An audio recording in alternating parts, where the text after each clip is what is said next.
Bonsoir à toutes et à tous. On est très heureux que vous soyez venus pour accueillir avec nous Alan Parks. Hello. On est très honorés qu'il vienne d'Écosse, là, exprès. We're very honoured to have you here. I'm very honoured to be here. Yes, 1 hour flight. Thank you very much for having me. It's a great bookshop. Thank you. Je vous remercie tous. Donc c'est le premier Janvier noir. C'est le premier de toute une série, si j'ai bien compris. So it's the first volume in a series. That's the theory. Yes, it's the first. The big idea is that the series will cover most of the 70s in Glasgow. So it starts in 1973, January of 1973, and will probably end 79, because I think once the 80s starts, it's a whole different thing, really. So that was the plan. L'idée, en théorie, c'est d'avoir une série qui va couvrir des années de 73 jusqu'à 79, 79. Yeah. Voilà. Parce qu'après 80, ça devient un petit peu moins intéressant. Donc ça devrait s'arrêter là. And why the 70s? Why the 70s? I am 54, so in 1973 I was 10 years old, and I think when you're that age, you're not quite a teenager and completely self-absorbed, and you still have to be taken everywhere with your mum and dad because you're too young, so you kind of sit at the edge of everything, kind of watching, half understanding what's going on, and that period for me is always very vivid, because that's a time I remember very well. And it's a time that was kind of interesting in Glasgow. A lot of things were changing. And I thought it would be a good... And there's still some of Glasgow left as it was at that point. And it's kind of nice to go back like a kind of archaeologist and see what you can find that's still there and use that. So that's really why it was about 1973. Donc en 73, là ça va être un peu, je vais essayer de résumer. En 73, il avait 10 ans, et donc c'est une époque où on est, les impressions sont très vives, et on se promène avec ses parents, et donc il n'y a pas de recul, on a simplement des impressions et des souvenirs vifs. J'ai oublié la suite. I forgot the rest now. Ah, that's okay. I spoke too long. Une partie de la ville est restée ce qu'elle était, et le reste est très différent, si j'ai bien compris. C'est ça. It was the time when the city changed a lot. Yeah. And then it was still the same in 73, and then it changed. Yeah. There was a big change between early 70s and late 70s. By the time you got to late 70s, it was the beginning of a modern city. It was being cleaned up. It was being more tourists came. It was less of an industrial hellhole than it was before. So it was a bit nicer. À la fin des années 70, ça a beaucoup changé. Ça a été très nettoyé. Et c'est là où ça a tout changé, en fait. D'accord. So, yeah. On peut peut-être lire un extrait pour se mettre dans l'ambiance. If you want to read a bit. Yep. I can read a bit, which is at the beginning of the book. Someone gets murdered, but that's okay because it starts right at the beginning, so there's no great surprises. So I'm sure you probably won't understand half of what I'm saying with this accent, but we'll give it a go. It's going to be read in French after that. Okay. Oh, well, that's okay then. So the scenario is McCoy, the detective, has been sent to a bus station to try and intercept a young woman called Lorna, who's under threat of being killed, and it doesn't go quite as well as he'd hoped. So, another bus came and went with still no Lorna. He was beginning to think Nairn had been taking the piss after all when he saw the crowd across the other side of the station scattering. Shouts, a man falling backwards as he tried to run. A woman screamed. McCoy started running. He was halfway across the forecourt when a reversing bus almost hit him. He jumped out the way, stumbled, looked up and saw what the crowd was backing away from. He was young, couldn't have been more than a teenager. Anorak, jeans. His left arm was out in front of him, gun gripped tightly in his hand. "Police!" shouted McCoy. "Drop it!" A clatter of heavy shoes and Watty was beside him. breath coming out in clouds, eyes darting everywhere. McCoy grabbed his shoulder, pointed over at the crowd. Get them down and back, now! Watty nodded, ran off looking terrified. He didn't have time to worry about him, though. Had to get the gun before the boy decided to fire it. He took a deep breath and started walking towards him. He tried to sound calm. It wasn't easy. He could feel his heart going like a hammer in his chest. Just put it down, pal. No harm done, eh? His voice made him sound like he was trying too hard, being too nice. Nothing he could do about that. The boy didn't even look at him, just kept moving his head from left to right, scanning the crowd, looking for someone. He could hear Watty shouting behind him, trying to get the crowd out the firing line. A woman was crying, some wee kids screaming, more shouts. He tried to block the noise out. Just him and the boy with the gun, that's all that mattered. He kept walking towards him, going slow, hands held up, getting closer, keeping in between the boy and the crowd. Come on, pal, you're going to have to stop this now. Just put it down, eh? It's not like... The boy's eyes suddenly focused, like he'd just seen McCoy for the first time. He spun his arm round towards him and lined up a shot, pistol aimed squarely at his head. McCoy froze as the boy adjusted his aim and squeezed the trigger. There was a sharp crack, a cloud of sparrows took off from the roof, and the screaming started in earnest. McCoy couldn't believe he hadn't been hit, would have sworn he felt a push of cold air just above his head. The people behind him were running, falling, shoving each other out the road to get away. Watty shouting at everyone to keep down. They started to drop, and that's when McCoy saw her. She was lying half on, half off the pavement, body stretched across the curb. Blonde hair, white coat, one shiny black shoe lying a few feet away from her. She tried to sit up, looked round, bewildered. Blood was flowing down her legs, starting to turn the snow red. She looked down at it, her mouth opened to scream, but no sound came. McCoy turned back towards the boy with the gun. Put it down, pal. Come on, it's done now. Just put it down. The boy smiled at him. Didn't look like he was all there. His eyes were blank, far away. He held the gun up in front of him, looked at it. Snowflakes had settled in his hair, were melting, dripping down his face. He wiped his eyes and smiled again. And that's when McCoy realized what he was going to do. Un autre car arriva et repartit, et toujours pas de Lorna. McCoy commençait à se dire que Nairn s'était foutu de sa gueule, lorsqu'il remarqua un mouvement de foule de l'autre côté du parking. Une clameur monta, un homme tomba à la renverse en essayant de s'enfuir. Une femme cria. McCoy se mit à courir. Au milieu du parking, il faillit être percuté par un car qui reculait.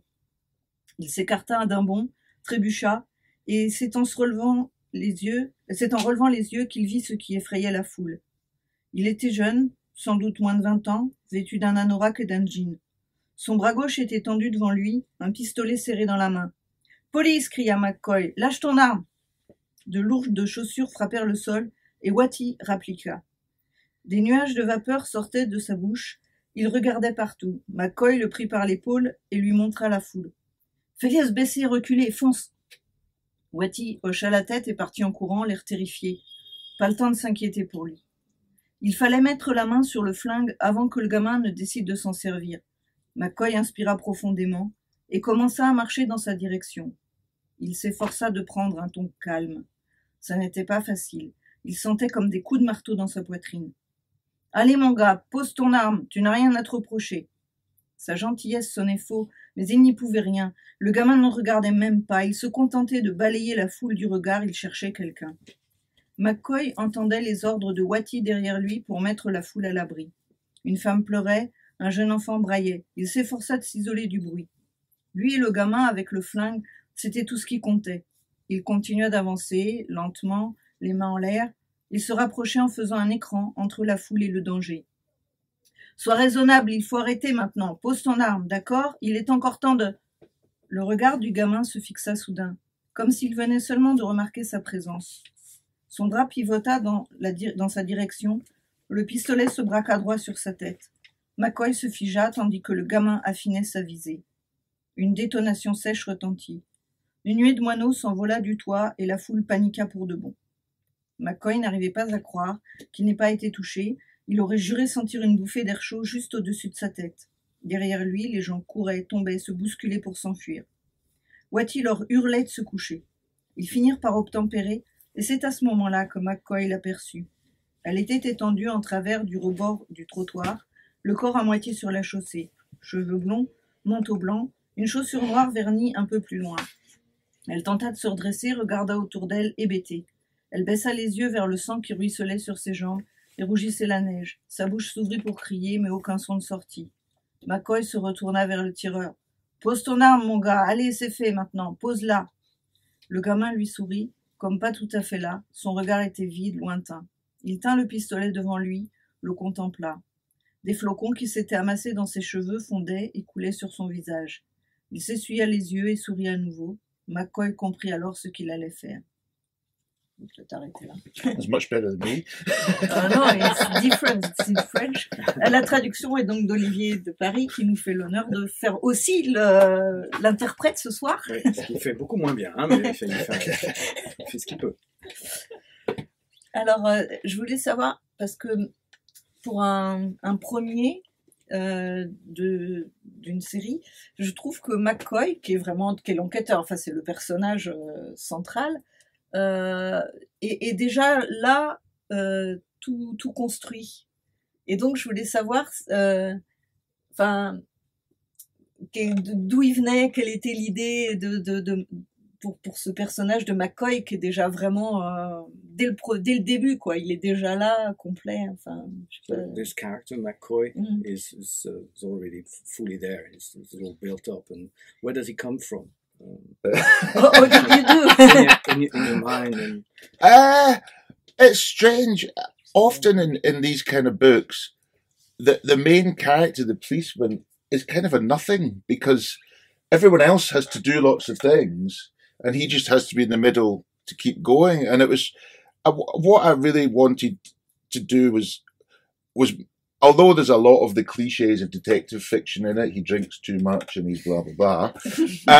I wanted to try and make him more of a real person, and the way he talked to people is the way people talk. They joke with each other and they make mistakes, and I wanted him to have a slightly more realistic than a kind of super intelligent cop who could solve things. So he's quite an ordinary guy in a weird way, and he's got one foot in the old police force from the 50s and 60s, which, Glasgow police in the early 70s was pretty, traditional. And he's got one foot in the kind of counterculture because he's 30 and he goes to rock music and he smokes dope and all this. So he's kind of in between the two. So he straddles the two things. And I just really wanted him to be someone who seemed like a real person who was a policeman rather than a policeman who was really good at fixing things. So, sorry, is that too long? Probably too long, but I'll sum it up. Just make it. Donc, et il voulait surtout en faire un personnage le plus réaliste possible. En général, il trouve que le personnage du policier, c'est un personnage très neutre qui donne du relief à tout le reste. Alors que là, il voulait lui donner du relief à lui, en faire vraiment quelqu'un de normal qui évolue dans la vie normale. C'est vraiment très court, mon résumé, mais... Et il y avait aussi la question de l'époque aussi, de ce qu'il aime, oui, enfin, de la contre-culture. Voilà, que c'est un personnage qui évolue dans la musique, qui se drogue, qui boit beaucoup, et qui est donc qui est à cheval sur plusieurs milieux, dont la police dans les années 70. Yeah, I can't write whodunits because they're too difficult. You have to plan it out and you have to have a policeman who can secretly solve all these crimes. And donc les romans intrigues, c'est pas trop son truc. Yeah, and to be honest, I wasn't that interested in that, which is kind of why the main crime is right at the beginning. I was more interested in why they did it than who it was. So I wanted to get the question of who the murderer was out of the way as quick as possible. And then just sort of look at the characters and how they worked and everything. So, donc ce qui l'intéressait, c'était surtout les personnages, voir comment les interactions entre eux, tout ça, plutôt que de savoir qui a tué. Ça, on le sait immédiatement. Comme ça, on the sort of l'histoire. Hercule Poirot who can deduce things out the air is just not something I could do. Hercule Poirot, c'est pas son truc. So he's a normal guy trying his best is the thing really. So. Un type normal qui fait de son mieux. Qui fait de son mieux. And you choose to put with him a young one. Yeah. Again, the great cliches of detective fiction. to be honest, and it sounds brutal, he needs, if you have an internal voice, he needs to talk to someone. Otherwise, you don't know what's going on. It's in some ways it's that simple. There has to be someone to talk to so they can discuss what happens. If it's just one person, it's just a constant interior monologue, and it's a little bit. It's good, I mean, but it's a bit wearing. Donc le second, c'est pour avoir quelqu'un à qui s'adresser et pour éviter un long monologue intérieur d'un seul policier, en fait. Yeah, and I quite like the idea of the younger guy being a lot more smarter and a lot more kind of prepared and a lot more enthusiastic than his boss, which is quite a nice little thing. So that's why he's in there. Voilà, le plus jeune il est bien habillé, il est en décalage complet avec le plus âgé, donc il aime ce décalage. And maybe it was for humor too. Yeah, I think most people, maybe particularly Scottish people, even in serious situations, they talk to each other in quite a humorous way. They don't talk very seriously, you know. They take the piss out of each other. They tell jokes about each other. They laugh, and I think, you know, I wanted to have that in there because I think that's how people really speak. They don't, you know, just, what do you think about the case? You know, it doesn't really work like that. So I think it was to have someone that was a bit of a light, who didn't really know what was happening, was a bit adrift, and you could make that quite entertaining sometimes. Donc les gens en Écosse aiment bien se charrier, donc ils voulaient retranscrire ça dans le roman, et donc c'est intéressant d'avoir ce jeune que le plus âgé peut charrier sur l'intrigue, plutôt que de lui demander sérieusement mais qu'est-ce que tu penses de ce qui se passe. And also, it's not so much in this book, but as it goes on, McCoy is a Catholic and Wattie is a Protestant, and in Scotland that is still quite a big thing. So they have a bit of chat about that and the different sides of the city, and, you know, the different football teams they support. And, you know, it was just a sort of counterpoint to him, really. He was just sort of as different as he could be. Donc McCoy est catholique, Wattie est protestant, et donc ça leur permet des échanges sur le sujet aussi. And about the way people speak, I can't read, enfin je peux pas lire assez finement l'anglais, mais et c'est une question aussi pour le traducteur d'ailleurs. Est-ce que la façon de parler est une façon de parler des années 70 aussi? Est-ce qu'il y a quelque chose comme ça? So is the way people speak faithful to the period? It kind of is. There's, I tell you, a man did an audiobook. The man that recorded the audiobook, he said to me, "Oh, what should I sound like?" And there's a TV dramatist called Peter McDougall who made 3 television plays in Scotland in the early 70s. And I said, just watch them, because that's how people spoke then. And you just have to be a bit careful with idiomatic language and slang, because it's dates things very quickly, you know. So hopefully that's how they spoke then. It kind of is in my memory, but who knows? But hopefully it's close to it. The way people speak, they don't finish their sentences, and they don't, you know, they cut off as much as the language as they can. You know, they speak in sort of little short bursts that aren't proper sentences. So it was just trying to make it like that. Really. Donc il y a une partie mémoire quand même, puisqu'il les a entendus parler. Il y a aussi apparemment une inspiration, ou en tout cas il conseillait à la personne qui a enregistré, au comédien qui a enregistré l'audiobook, de se référer à une série télé de Peter McDougall. Voilà, je connais pas, mais et donc ce qu'il aime apparemment, c'est le fait que les gens, quand ils s'expriment, ne terminent pas leurs phrases. Et donc, ça permet d'un personnage à l'autre de rebondir beaucoup et de donner du rythme, j'imagine. Yeah, and also, if you listen, I don't know if you know Billy. I'm sure you know Billy Connolly. He's a Scottish comedian. No. No, never mind. Anyway, he's a Scottish comedian, and he made lots of comedy records in the early 70s. And it was the first time you'd heard a Glaswegian person speaking, you know, not trying to be posh or trying to be, you know, it was a very true thing, mate. And I listened to a few of those again, and just the rhythm of how they speak is that was really useful as well. When was that?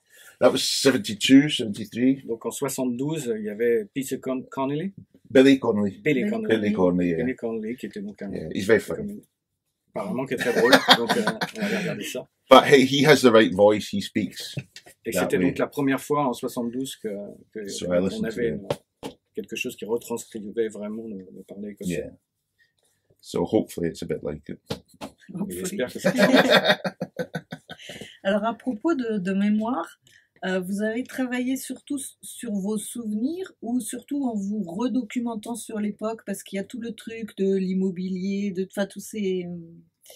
toutes les magouilles de la famille Dunlop, enfin... Did you work from memories or from documents? With the Dunlop family? A bit of both. Mm-hmm. There was a man called Sir Hugh Fraser who owned department stores. He was very rich, and he lived in just outside Glasgow. And when I was wee, every so often you would see a Rolls Royce in Glasgow, and it was, oh my God, a Rolls Royce. You know, everyone was amazed, and he was this kind of rich guy, and he was in the paper, and he was quite glamorous, and his wife was a model, and so there was always the idea that there was another bit of Glasgow that wasn't as kind of grimy and downtrodden, that there was a slightly more glamorous edge to it as well. Should I stop there? You could, yeah. Okay. Il y avait un propriétaire de plusieurs magasins qui s'appelait Hugh Fraser, qui roulait en Rolls et qui donc ressemble au personnage de Dunlop dans le livre, et qu'on voyait dans les journaux, un personnage très glamour. And as it turned out, when I was at university, I think he died or he'd moved away, and he had a huge country house. And a friend of mine, a couple of friends of mine, got the job of living in it, so it wouldn't be, you know, fall down and whatever. And so they, of course, decided to have these huge acid parties in this house. And that sort of inspired a bit of what was happening in the book, so that's kind of a wee bit true. But yeah. Quand ce personnage est mort, il avait une grande maison que des amis d'Alan ont occupée pour garder l'endroit, mais bien sûr ils en ont profité pour faire des fêtes, et prendre des acides et beaucoup s'amuser. But documents-wise, things like roads and the names of pubs that were there, it's just library research. There's a huge library in Glasgow, which has got a whole floor called the Glasgow floor, which is normally full of slightly strange old men with bits of paper and, you know, checking bus timetables. And I've sadly become one of those men. So, you know, you check things, and sometimes you care and sometimes you don't. You know, because in the bus station, I just know I've got the wrong number for the bus from a certain place, and someone's going to go, the number 24 didn't come from there. And I'm like, do you know what, I don't care that much. But you have to kind of make it true, particularly because it's set on real time, it's real dates. So you have to be pretty accurate about what was there and what wasn't. Donc il y a quand même pas mal de recherches en bibliothèque avec des messieurs tout radougris, il est devenu l'un de ces messieurs apparemment, à faire des recherches dans les vieux papiers, parce que quand même il y a des gens qui vérifient que le bus numéro 24 s'arrête pas au même endroit et tout ça, donc il faut faire au mieux attention à tous ces détails-là. There's an excellent website called Old Pubs of Glasgow, which I think I use more than any other resource tool for the whole book. But yeah, you have to be broadly accurate, I think, or it falls apart a little bit. Donc il y a un site spécialement dédié aux pubs de Glasgow sur Internet. And about names, so the name of the pubs are real. Yes, they're all real. Some I had to change one. There's a pub in here called the Glen Duncan, and it's actually called the Glen Douglas in real life. And I have a friend who's a criminal lawyer, and Scottish law is quite weird. It's different from English law. So I said, can you read the book and check it's okay? You know, the right legal terms are there. And he did, and he said, you do know, and what happens is the person that owns the Glenn Douglas gets robbed and is a bit of a fool. And he said, you do know he's still alive and he will come and get you. And I was like, oh my God. So immediately I had to chase. So, I mean, you would know which pub it was, but yes, they're all real. Some of them are still there. Some of them are still there. Not many, but the Bells is still there. At the end, my cousin works there. And it's still a dump. So yeah. Donc tous les pubs existent. Il y en a qu'un, c'est le Duncan, qui a été changé en Douglas. Yeah, it was Douglas Duncan, yeah. Voilà. Parce que le tenancier était un petit peu ridiculisé dans le roman, et Alan a fait lire le roman à un avocat qui lui a déconseillé de garder le même nom, et qui lui a conseillé de le changer. Donc celui-là a changé, mais les autres sont a priori les mêmes. Yeah, and funnily enough, the Glen Duncan burnt down about a year ago, funnily enough. So, yeah, but the pubs are there.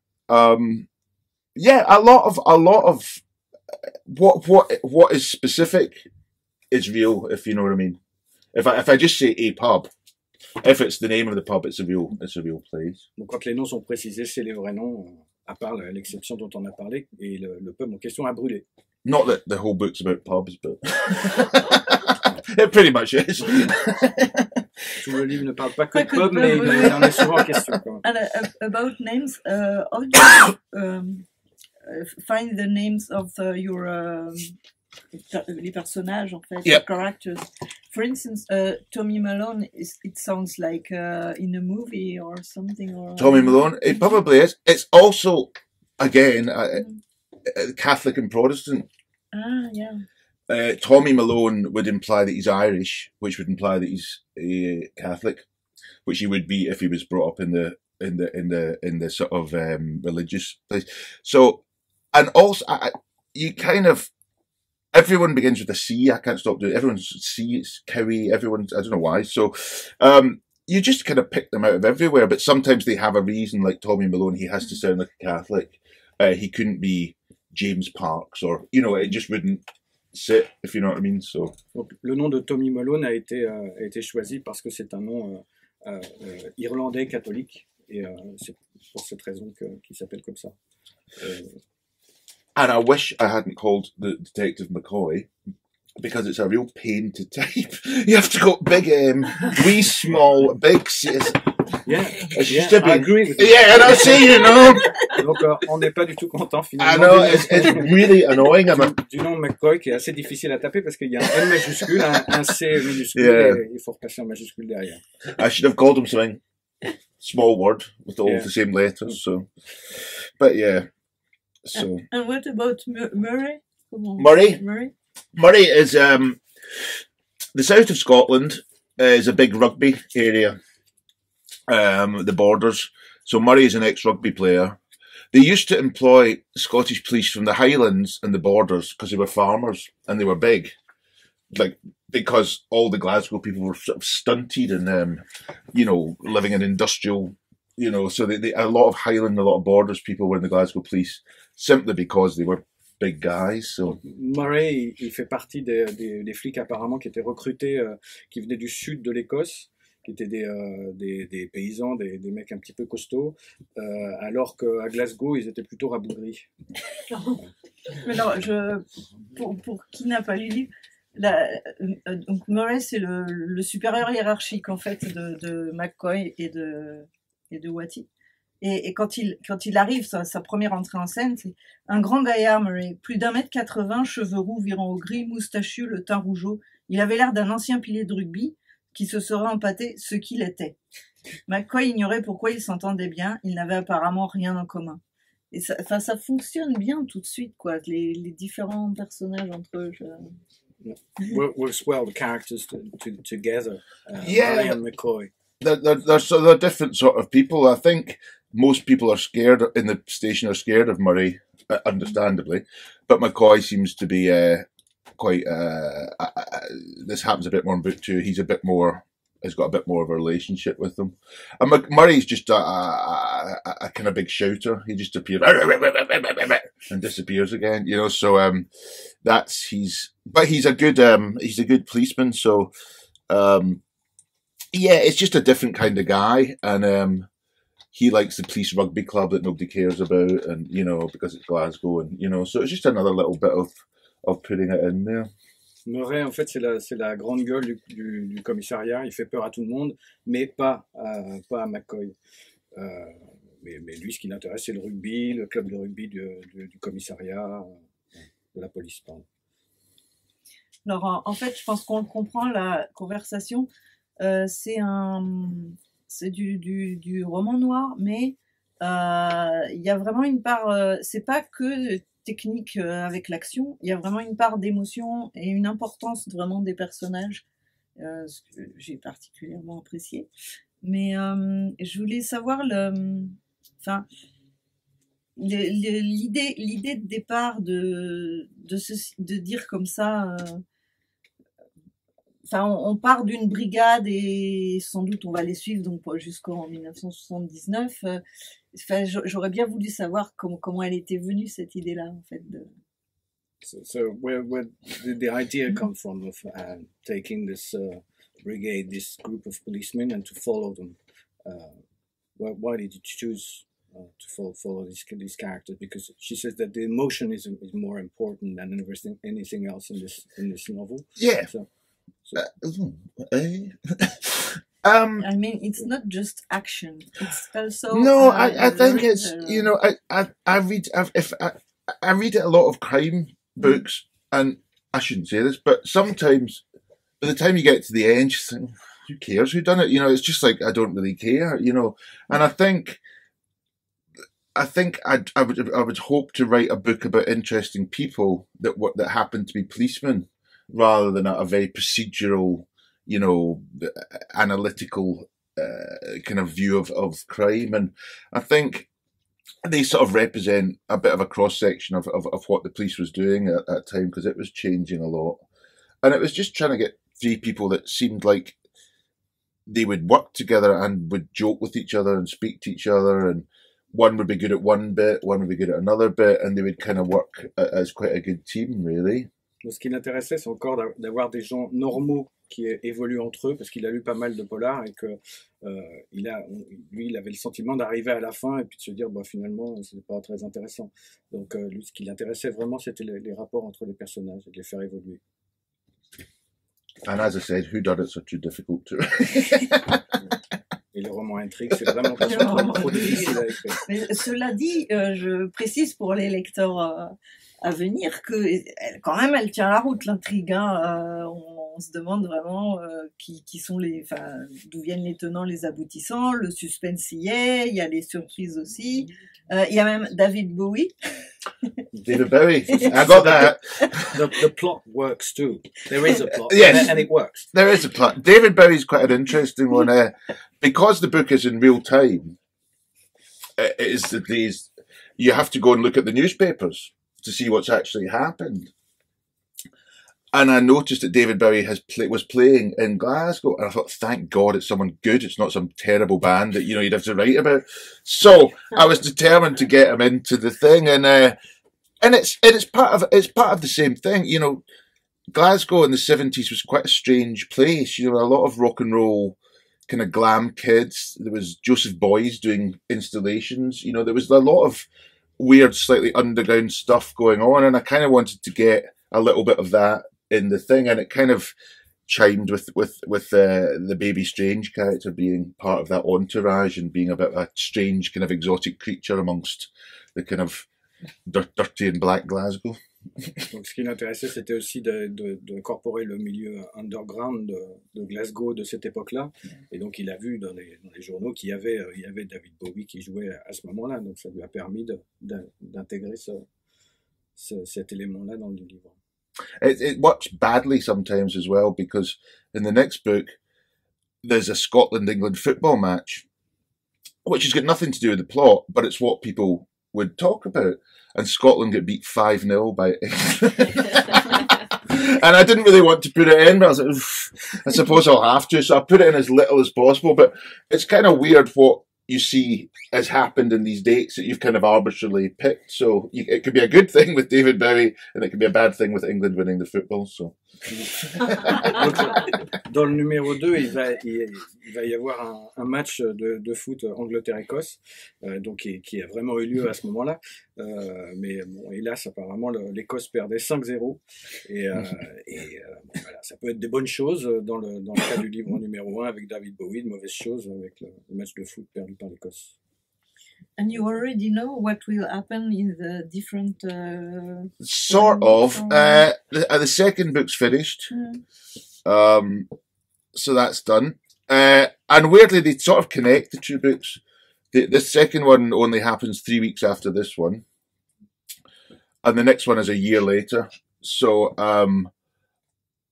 I sort of know what happens. I sort of know what I want to happen, and I've just got to make a way of sticking it together. I often do it with places, like I want to write about some place, and you have to find a way to make it work with the story. So it's kind of like a big jigsaw you have to squish together. So if that makes any sense. Donc il a une idée à peu près quand même de là où il va. Le deuxième est écrit. Il va se passer 3 semaines après celui-ci.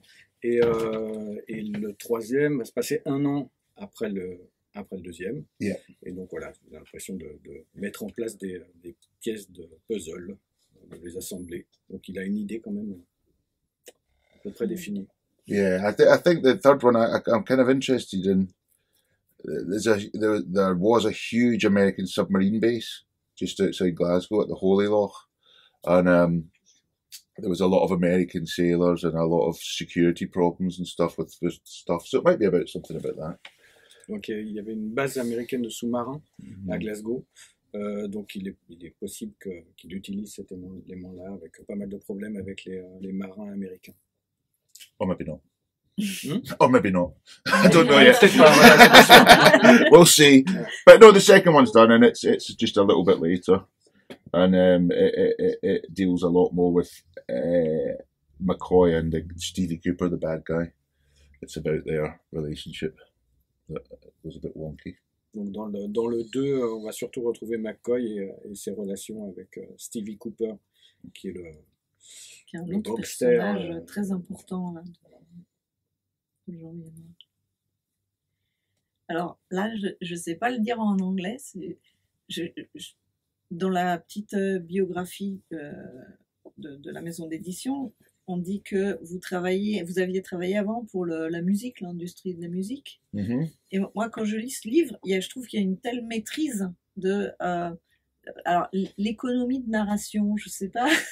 Comment on peut il y a vraiment comme si c'était pas juste un premier roman, quoi.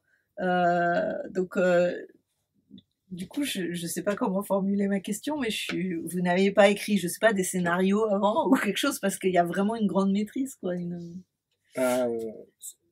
Did you work in scripts in cinema? Did you write scripts? Because the way you write it. Funnily enough, I have a friend called Laura, who's a film producer, and she used to send scripts to go, "Do you think this is any good?"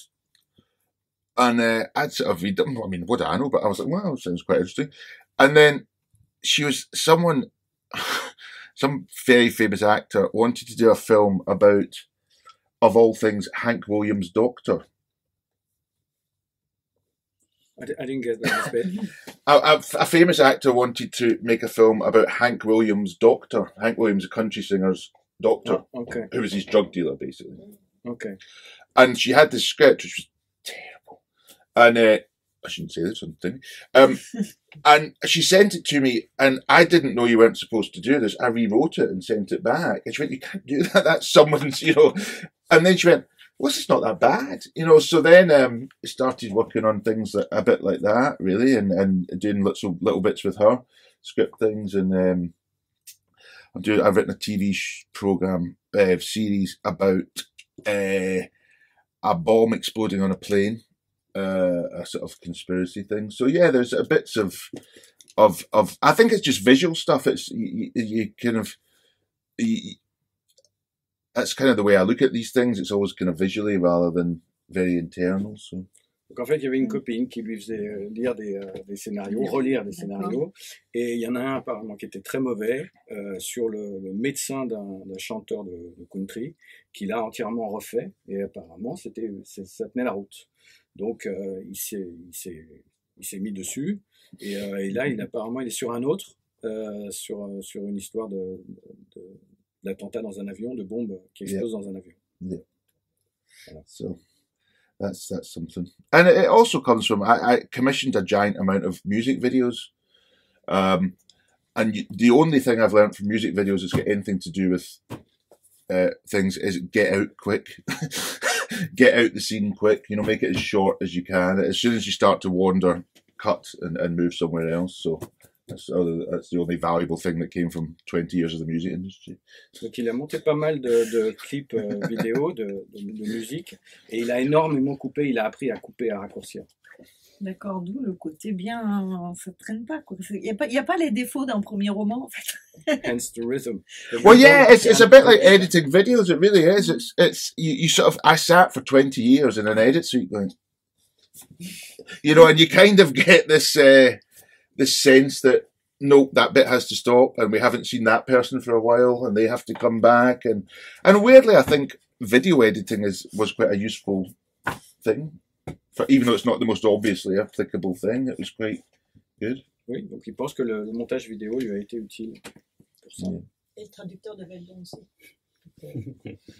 Le traducteur du livre. It's a compliment for me. Ah, well done. Bon, sinon oui, donc du coup, quand vous écrivez, si je comprends bien, vous écrivez davantage et après vous resserrez beaucoup.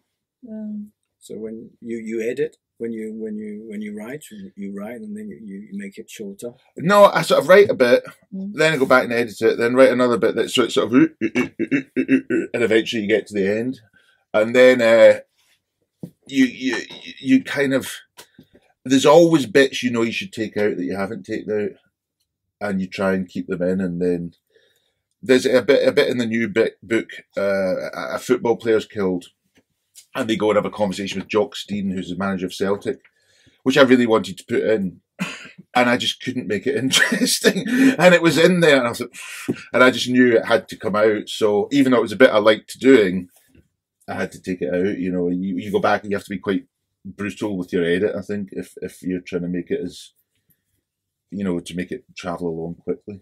Donc il avance par petits morceaux, et plutôt que d'écrire de longs morceaux et de les couper. Et il y a des choses qui l'intéressent, et il pense qu'il va pouvoir les utiliser, comme une histoire de... What was the football story? There was a footballer in the book, and I wanted to put a real manager in the book, but the bit I wrote was just not helpful. So. Un manager d'équipe de foot des Celtics, very famous in Scotland. So. Très connu en Écosse, et finalement ça n'avait aucun intérêt, il l'a viré de son histoire. So it went. Ben, je pense que là, j'espère qu'on a donné un peu envie quand même de découvrir ce Glasgow des années 70, parce que même si on connaît bien Glasgow, on n'a peut-être pas connu le Glasgow des années 70, et il y a un vrai bonheur des relations entre les gens, la complexité et la pulsation de la ville. Donc je voulais remercier Alan Parks. Well, thank you. Oh, thank you for having me. It's very nice to be here. Thank you for asking me. Has it changed that much? Glasgow? From the 70s, yeah. Now, what does it look like compared with that? It has changed massively, even the way it looks. And also there was a huge influx. The crime people used to make money from money lending, and taxing people, like not destroying their pubs, and, you know, like protection money. And then round about, I'm a wee bit early here, but then towards the end of the 70s, drugs money started to come in. And suddenly all those guys switched to drugs, and the housing schemes got flooded with heroin and everything. And so the mechanics of these people making their money changed quite a lot. It went from kind of physical intimidation to drug supplying. And so the more criminal people changed a lot. And the city changed a lot. The city now is is a really nice place to go. It's, you know, it's great. It's all been cleaned up. There's lots going on. It's, you know, it's a friendly, kind of exciting place to go. Whereas in the mid-70s, even I, as a proud Glaswegian, would be stretching it to say it was a nice place to go in 1973. But it's very good. It's like a bit proper European city now. It's like anywhere else. It's definitely worth visiting. But it has changed enormously, yeah. Really, a big bit. As I'm sure a lot of cities, industrial cities, you know, as the industry collapses, they have to become, you know, they have to make their money. They become tourist places, or they become, I don't know, service industry places. I think a lot of cities changed in Northern Europe in the past 20 years. They've had to really to try and survive. C'est le fait que dans les années 70, c'est le moment où le monde du crime a beaucoup changé, parce qu'il y avait des usuriers, il y avait les gens gagnaient leur argent en menaçant les tenanciers de pub de tout casser. C'était du racket, quoi. C'était du racket. Et on est passé à la drogue, l'héroïne est arrivée, et tous ces gens ont migré vers on voit le début de ça dans le livre. Le début de... Vous avez dit à plusieurs reprises que les personnages étaient normaux. Vous l'avez dit. Yes. You said you had normal characters. They were normal. Well, yeah. Moi, en tant que lecteur, normalish. McCoy, c'est exactement l'inverse. C'est pas du tout un personnage normal. So he has not the same feeling. Il a la rage, il déteste la religion, peut-être parce qu'il a vécu dans un orphelinat. Ça, c'est normal. Ouais, non, mais voilà. Et c'est un enragé. Et après, et c'est aussi parce que il est un peu borderline par rapport à sa hiérarchie. Il fait un peu ce qu'il veut. Quand il a décidé de s'attaquer à la famille Dunlop, c'est des notables, et qu'on lui dit d'arrêter, il continue.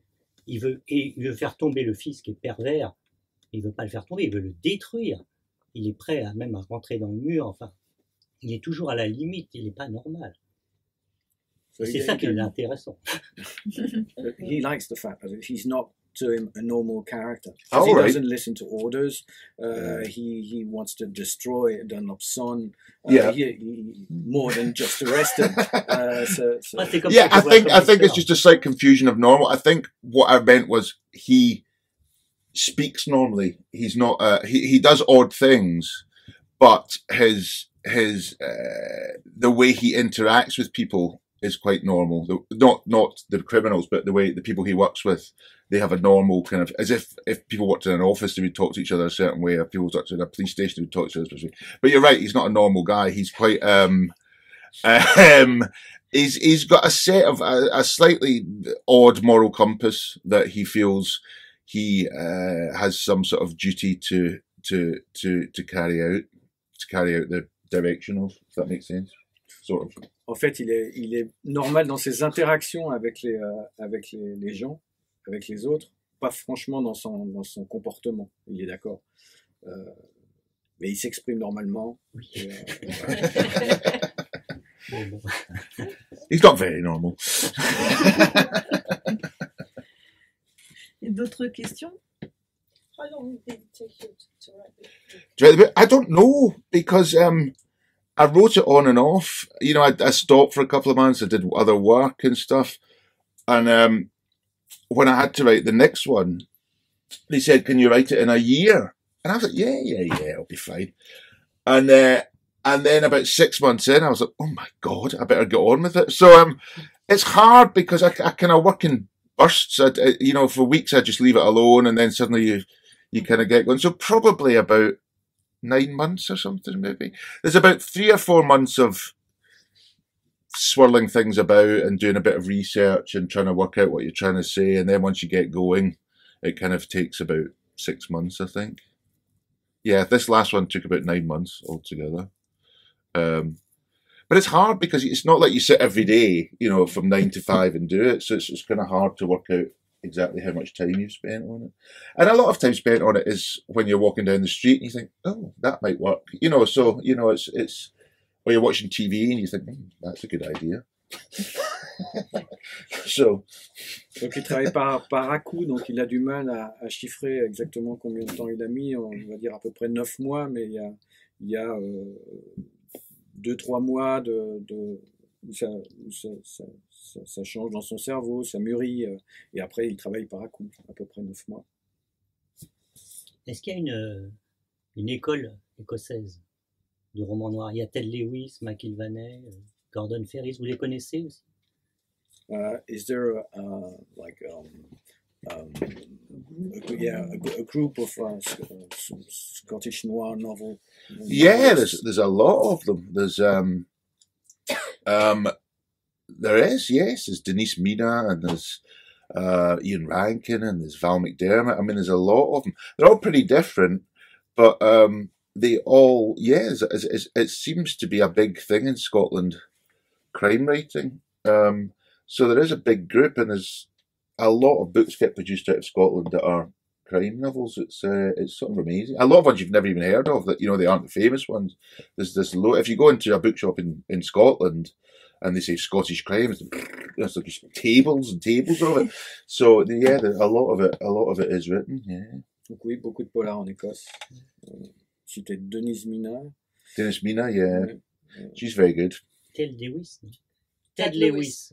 Ted Lewis. Non, McIlvanney. Non. William McIlvanney. Yes, William McIlvanney is very, very good. McIlvanney. And yeah, there's a bunch of people. They always think that William McIlvanney is the kind of first of the Scottish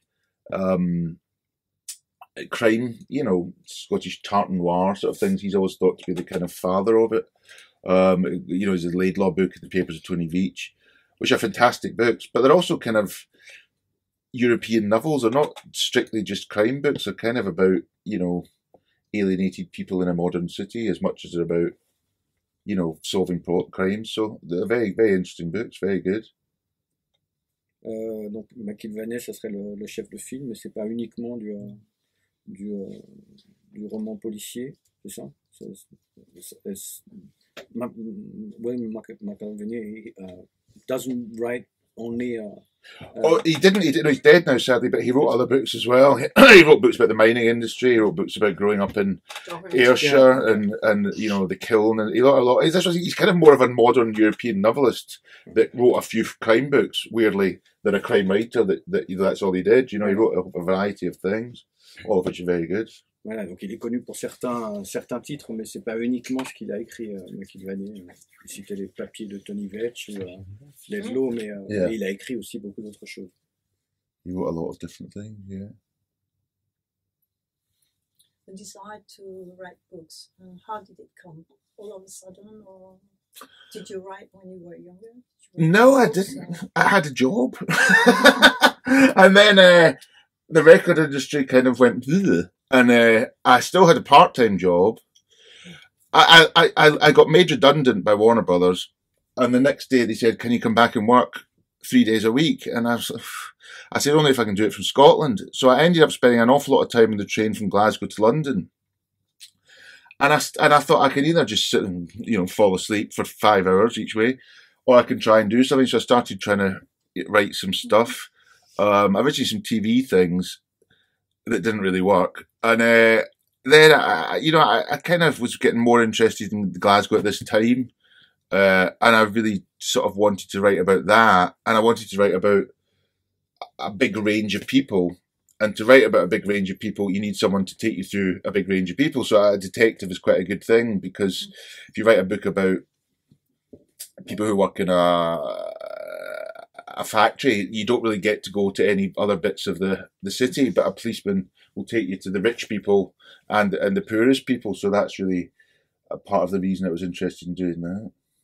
Donc l'écriture, c'est venu de ses voyages en train, parce qu'il a perdu d'abord un premier emploi dans la musique, et il en a retrouvé un autre qui était que sur 3 jours dans la semaine, donc il avait beaucoup de trajets à occuper, et il s'est dit qu'un polar c'était pas mal, avec un flic qui peut passer d'une histoire à l'autre, et qui d'un milieu social. Enfin, il rencontre des gens de milieux sociaux très différents, du coup, par son travail.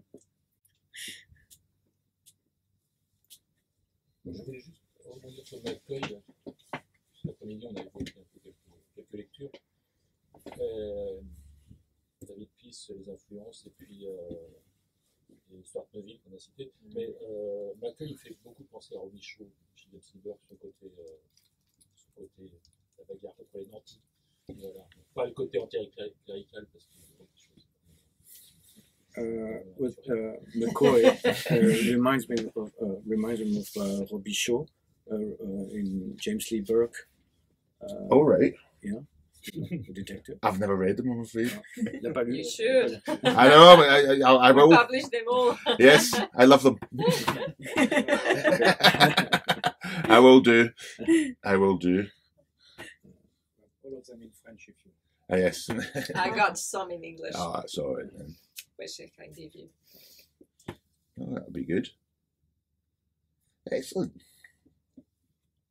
Ben donc, merci beaucoup. Thank you very much. Thank you. Thank you for coming.